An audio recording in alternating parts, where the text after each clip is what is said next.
పూరా local. Welcome to పూరా local. ప్రతీకార సుంకాలతో వేడివేడిగా ఉన్న ట్రంప్ కాస్త చల్లబడినట్లే కనిపిస్తున్నారు. ఆటో పరిశ్రమలపై విధించిన సుంకాలను తాత్కాలికంగా నిలిపేస్తున్నట్లు సంకేతాలిచ్చారు.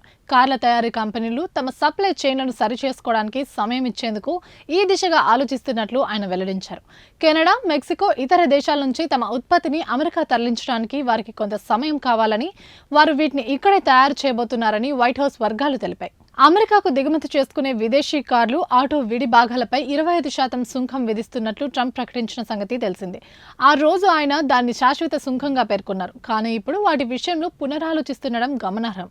అయితే ప్రతీకార సుంకాల విధింపు విషయంలో ఎవరిని వదిలిపెట్టే ప్రసక్తే లేదని, మరీ ముఖ్యంగా చైనాను అస్సలు మినహాయించబోమని ట్రంప్ మరోసారి స్పష్టం చేశారు. అమెరికాతో అసమతౌల్య వాణిజ్య బంధాలను నడిపే దేశాలు, ఆర్థికేతర అడ్డంకులు సృష్టించే దేశాలు ప్రతీకార సుంకాల బారి నుండి తప్పించుకోలేవని తేల్చి చెప్పారు.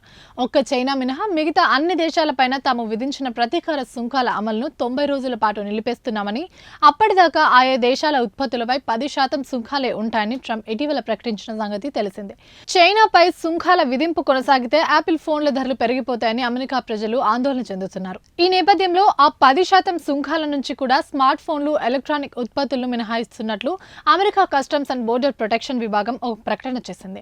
ఈ ఉత్పత్తులు చైనా నుండి వచ్చినా సరే సుంకాల నుంచి మినహాయింపు ఉంటుందని వెల్లడించింది. ఈ నేపథ్యంలోనే స్మార్ట్ ఫోన్లు, ఎలక్ట్రానిక్ ఉత్పత్తులపై విధిస్తున్న సుంకాలకు సంబంధించి తాము ప్రకటించింది పూర్తి మినహాయింపు కాదని ట్రంప్ స్పష్టం చేశారు.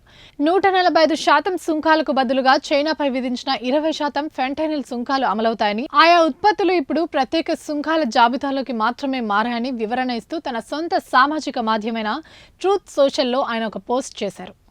ఇవి ఇప్పటివరకు ఉన్న అప్డేట్స్. మరిన్ని అప్డేట్స్ కోసం చూస్తున్నానండి పూరా లోకల్.